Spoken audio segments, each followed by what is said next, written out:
about becoming a bus driver, this is the best time for you to get out there and get your feet wet. How I started, I was driving for Lyft at first. I started driving, my sister-in-law introduced me to the rideshare industry with Lyft. I didn't really know about Lyft or Uber. I had heard about it, but I wasn't really for sure what it was. So she told me that I can get a brand new car. They was allowing you to drive. Actually, they had just started that program where you could drive a brand new car every week for free if you met your weekly goal. So that was awesome. At that time, it was only $50 to join. And I joined and I loved it. I'm from the Bay Area, and so I had never explored San Francisco like before. I born and raised in Richmond, California, but I never would drive over to the city. So this created an opportunity that people who were commuting back and forth to the Bay Area, all over the Bay Area actually, got the car. Nice car. It was nice car, fully loaded, everything. I was superseding the requirements.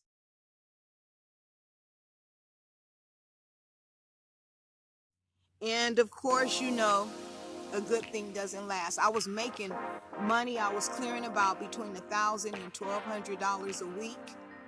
And then after, I would say probably a month and a half, they took the program and they started really, I don't know if they expected it to do so well, but it did extremely well.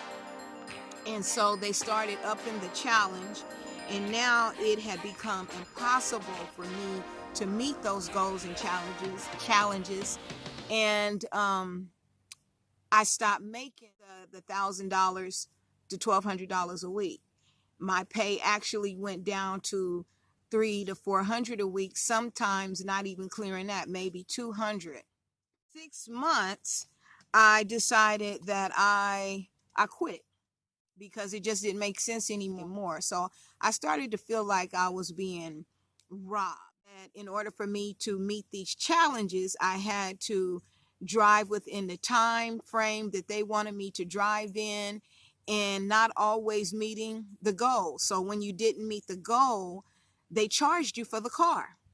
So it was ridiculous. I needed a car at the time, and that was one of the reasons why I was driving for Lyft, was because I was anticipating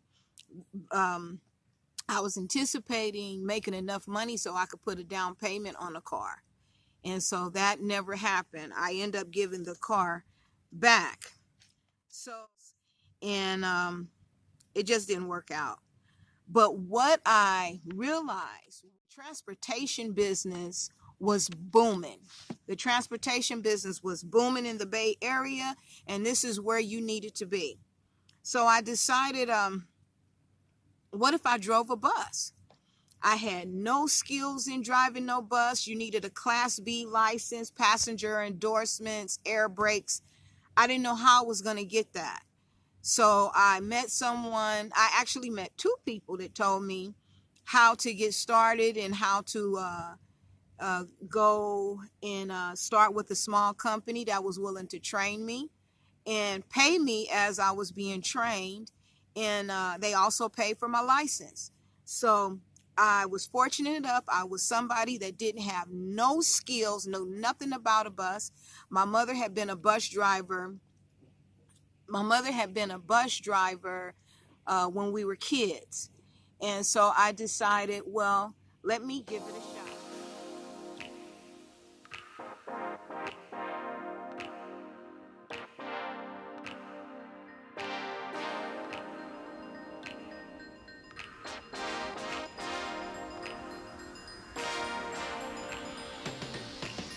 Fast forward.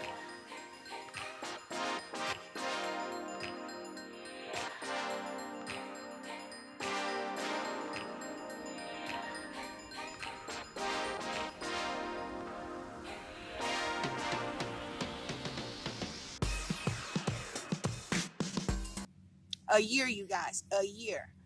I'm driving in the San Francisco Bay Area. The money is consistent.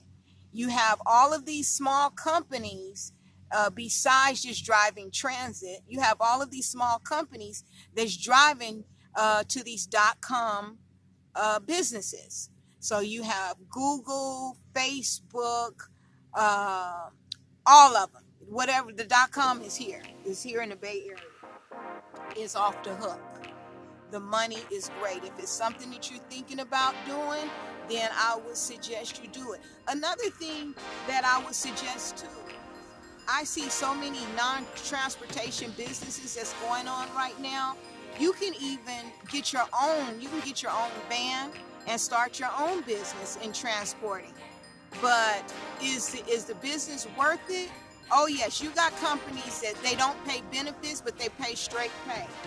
If you, and that's cool too for a minute.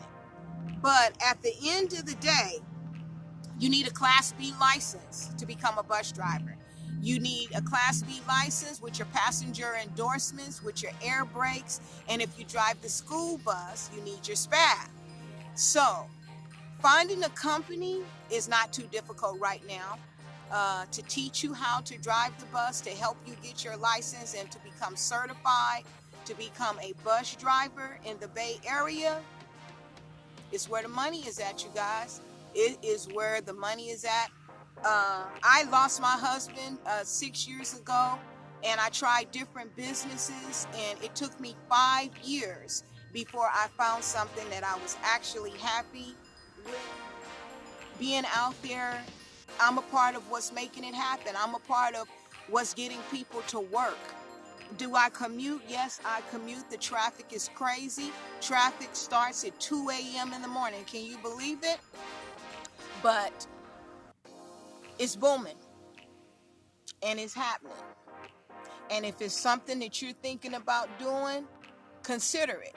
And if you are a senior, I would say this is a great opportunity for you, because they need people that is going to be consistent. They need people that is reliable, and you making money, and you paying your bills, and you meeting people every day, new people every day. You don't know what it's going to be. That's what I liked about driving for Lyft, because I met people from all walks of life. I met all kind of people. I'm still out here networking, because that's what the transportation business is. It's a big network, and it's a great networking opportunity. You can do it. The transportation industry is short drivers. So if you're thinking about making some money, take a chance. Take a chance on yourself. And it actually got me out of a rut. I went from being broke, driving Lyft, to having a steady income, driving the bus. The thing about Lyft, your money is, you never know what you're going to make every week. And I needed something a little bit more consistent. Not a little bit, a lot of more consistent than what driving rideshare offered me. So anyway, I hope this helped you. Don't click off just yet. If you found this video to be a motivation, inspiring with a couple of can-do tips, let's stay in touch. Hit the like and subscribe button. Have a great day, talk soon, and thank you for spending your tea time with Chalee.